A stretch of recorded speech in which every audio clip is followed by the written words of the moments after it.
You know, ranking the Superman movies on the internet right now might actually be kryptonite to a social media account or a YouTube channel, but you know what? I don't care. Let's take this up and away and rank all of the Superman movies. Let's go.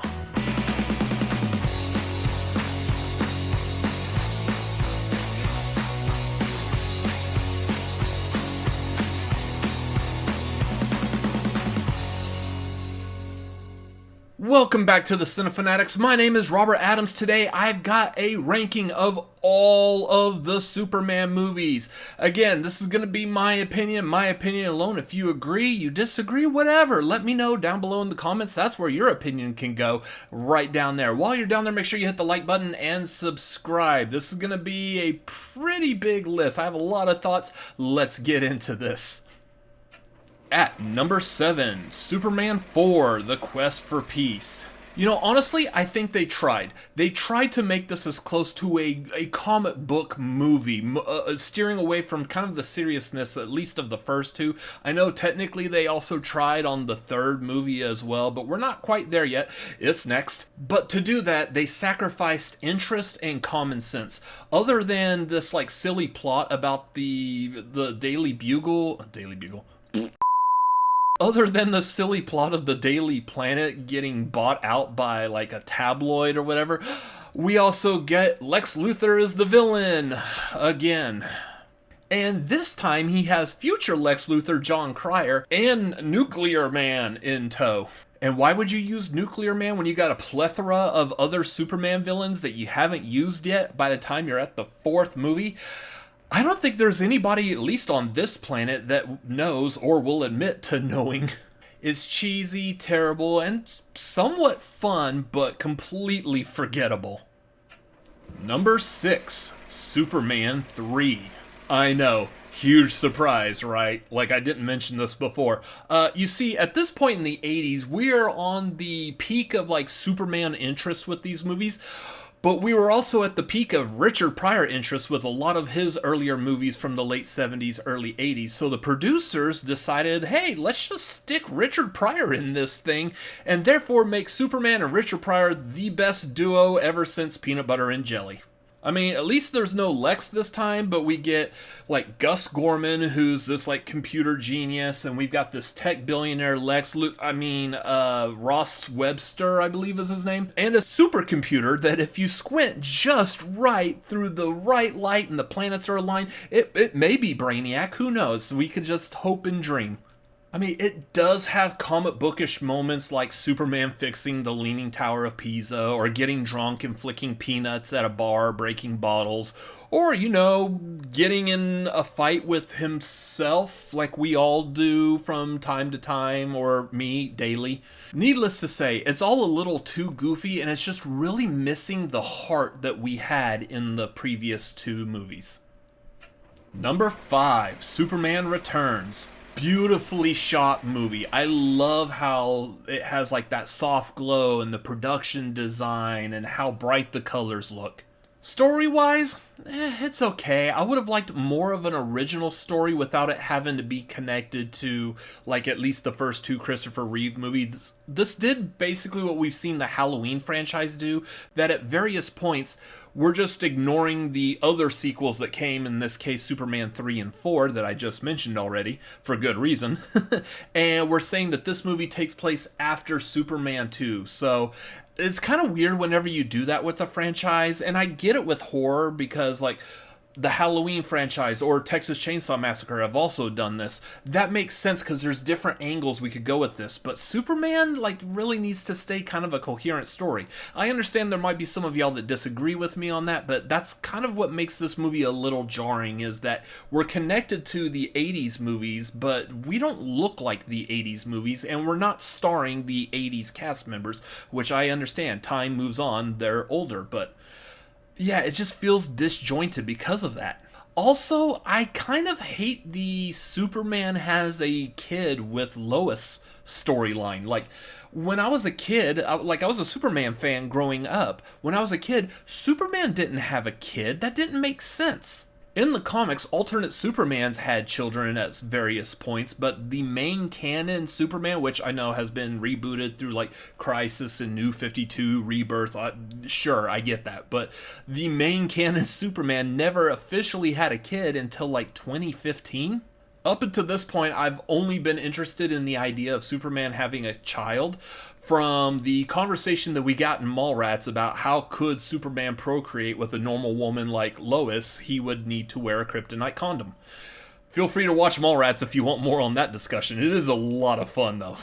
Also, I'm not a big fan of the casting in this. I think Kevin Spacey could have done an amazing Lex, but they kind of patterned him a little too much off of the Gene Hackman Lex that was really goofy, and by this time, I was over that. Like, I was already used to the serious, like, tech business Superman that we got from the 90s animated series on through, like, Justice League Unlimited. That's the Lex Luthor I wanted to see.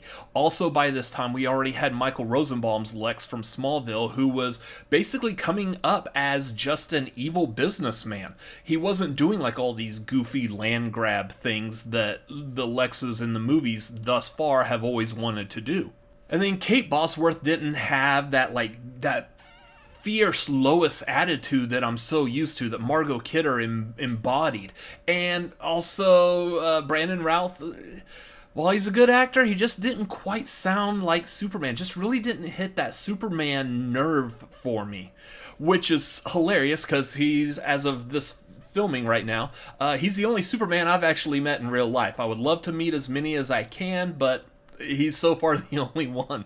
And again, Lex just wants land. I mean, how much longer do we have to wait for a good Lex Luthor? Also, real quick before I move on to the next movie on this ranking, this spot right here, moving into the next one, this would be where I would typically put Batman v Superman if it was a part of this ranking. I ran a poll on my Twitter account. Make sure you follow me at RCA Reacts. Follow Cinefanatics at The Cinefanatics. I'll talk about that more at the end of the video. But I ran a poll and y'all got 50-50 split on whether I should include it in the rank or I shouldn't include the rank. Thanks, guys. So I'm kind of doing a 50-50 here. Here's where it would actually go after Superman Returns, but I'm not going to talk about it, so we're just going to move on. Number 4, Man of Steel. Now, I know what everyone's thinking. Let's hold on. Before I continue this, I do have to read this disclosure. These views represent my opinion and my opinion alone. If you disagree, cool. Turn on a camera, start a YouTube channel, and explain your viewpoints from your experience. Or leave your own unrage bait comment below. I appreciate sincere opinions. I will delete trash. Thank you. I love a more realistic approach to Superman that this movie gives us, which makes sense. We just got off of the Dark Knight trilogy that was directed by Christopher Nolan, gave us a very realistic take on Batman. In turn, Christopher Nolan uses his production company to help produce Man of Steel. So I get the idea, I get the connection. Probably would have helped if that Dark Knight trilogy was a part of the DCEU as well and fleshed it out that way, but I get why they kept it separate. I'm not complaining about that, but I am admitting I like a realistic take on Superman. It was refreshing. They made changes to the lore that I did like and some that I didn't like. For example, I'm not a big fan of Lois meeting Clark before he becomes Superman. For me, one of my favorite storylines in comic books, movies, TV shows, cartoons, whatever, is when the hero is revealing their secret identity to someone close to them, like their friend or their significant other, or the person they're interested in. Just that whole part is always so much fun for me, getting to see their reaction and how they explain what it is that they do. And we didn't get that in Man of Steel, and that was something I really, really enjoy. Plus, the pacing was a bit slow for me on this. Again, if y'all aren't familiar, I do have really bad ADHD, so my ability to focus and pay attention is very, very hard for me. I run a movie channel because I do still like movies, and this is a great test for me that if your movie is good and the pacing's right, you will have my full attention. There's plenty of movies I have seen and I've reviewed here on this channel that I've managed to sit through the whole thing, even though I was dead tired. Recently, F1. I was off of like 4 hours of sleep and 8 hours of a work day, and yet I still managed to sit through the, 2.5, almost 3 hour long F1 without any problem. It was a very intriguing movie and had my attention the entire time. Man of Steel, I will admit, the first time I saw it in the theater, even though I love Superman, I started to doze off. I don't know, I can't remember because this came out a long time ago, if I was just really tired or what was going on that day. I have seen it multiple times since then, though, so don't get me wrong, I'm not rating this off of me just falling asleep and not watching it again. Overall, I do like what this movie did was give us a break from the norm. Took us out of that comic booky environment, which I do ultimately like, but it gave us something new, something different, something that I did enjoy.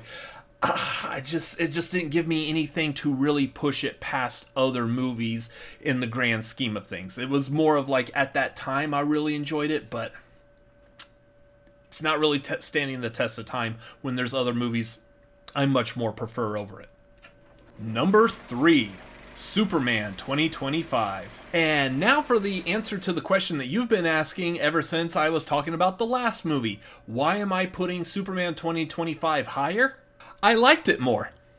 Well, were you expecting some kind of insightful, some kind of pretentious angle? No, it's just a lot of fun. It's a big screen animated cartoon. In fact, I'm going to condense kind of what I said in the review. If you do want to hear my full thoughts on it, you can go and check out my review right up there. Otherwise, yeah, this is basically, if you grew up watching Batman the Animated Series, Superman the Animated Series, Justice League Unlimited, that's the vibe that this movie hits. And I love it because everyone I've seen who's giving a review for this movie has said the same thing. And I love being able to have that connection with everyone else, that we're all seeing the same movie and we all get the same kind of vibe off of it. It makes me happy that I get that reassurance on it. That and all the actors in this movie did a phenomenal job with their characters. Specifically, Corn Sweat's Superman, I think, was a very good portrayal. I do love Rachel Brosnahan's Lois Lane. I think she's arguably probably the best theatrical screen Lois Lane we've gotten since Margot Kidder.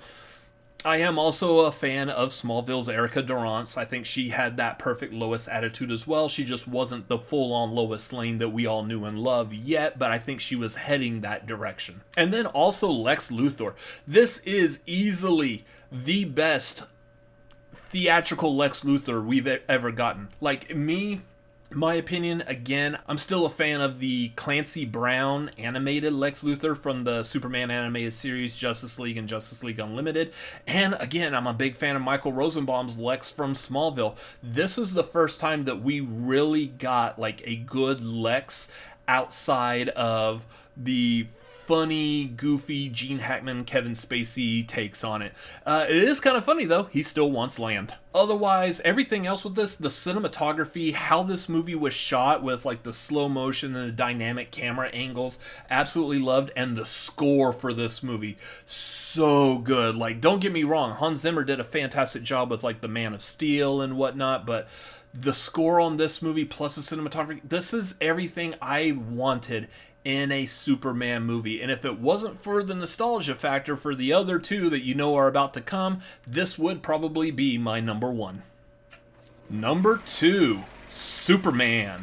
Yep, the original 1978 movie that convinced us that a man could fly. Honestly, I kind of feel Superman 1 and 2 are kind of interchangeable for me. The original did an amazing job of introducing us to a theatrical Superman with all the special effects and the amazing music, the incredible acting and the portrayal by Christopher Reeve. I love every bit of it. It does a phenomenal job of telling the origin, showing the characterization difference between Clark and Superman, and giving us some real emotion, like when Superman gets angry and spins the world backwards. At the same time, though, that is a part of the negative on this. I don't like the time travel aspect. It was kind of like catch-all. Everything's going wrong. What do we do? Don't worry about it. We'll just time travel and spin everything backwards and quick band-aid and everything's healed. So I don't like that. That was like the final grasp. How do we fix everything? Because Superman thus far, as from my understanding at that time, like late 70s, early 80s, has not really dabbled in time travel that much. He might have in the comics, because I haven't read all the comics, so sue me, but it's not something I was used to him doing. Plus, again, Gene Hackman's Lex Luthor was just a little too silly for me. Again, I love this movie, but number 1, Superman 2. I love Superman 2 even more. It's just a lot more comic book scenarios now that we got the origin storyline out of the way. And for the record, real quick, I am talking about the theatrical released version of Superman 2. I have seen the Richard Donner cut. It was okay, but there were things about the original Superman 2 that I just grew up loving. I love the Eiffel Tower sequence. I love the longer everything that happened at Niagara Falls with like the honeymoon suite and the is he Superman? Is he not Superman? How do we test him? She's jumping in the river or whatever. Like, I love all of that stuff. Plus, the Donner cut does bring back that time travel aspect that I didn't like, which in this case, it doesn't actually make sense at all, because they do the part where Clark returns to the diner to get revenge, which, I mean, I'm not a big fan of Clark getting revenge, but whatever. For him getting revenge on that bully in the diner earlier in the movie, it doesn't make sense, because after the time travel thing, no one would have remembered who he was or the fact that this bully guy bullied Clark earlier in the movie. And then I also do like the fact that we've got General Zod and his crew are now the big enemies, and Lex is kind of sidelined. Lex is still there, he's still a threat, he still has some control over what's going on by manipulating Zod, trying to manipulate Superman and whatnot. So I like his like toned down role in this, and the focus being more on General Zod. Overall, I just feel like this is a more well-rounded movie rather than having to hit certain beats that are required to hit when you're basically having to spend half of your movie retelling the origin that, I mean, for the most part, the comic book people already knew the origin. So, yeah, I just love this movie a whole lot more. And that's going to do it for this ranking. Again, what was yours? Let me know down below in the comments. While you're down there, make sure you hit the like button and subscribe. Come follow us on social media. We are at The Cinefanatics on Twitter, Instagram, and TikTok. You can follow me personally at RCA Reacts on Twitter, Instagram, TikTok, and Letterboxd. Also, youtube.com/@RCA Reacts. Thank you for watching this ranking. We appreciate each and every single one of your views. Come back. We got more stuff going on. I got an Eddington review that's going to be going up.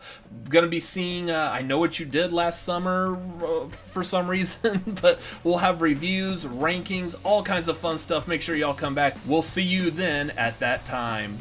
Later.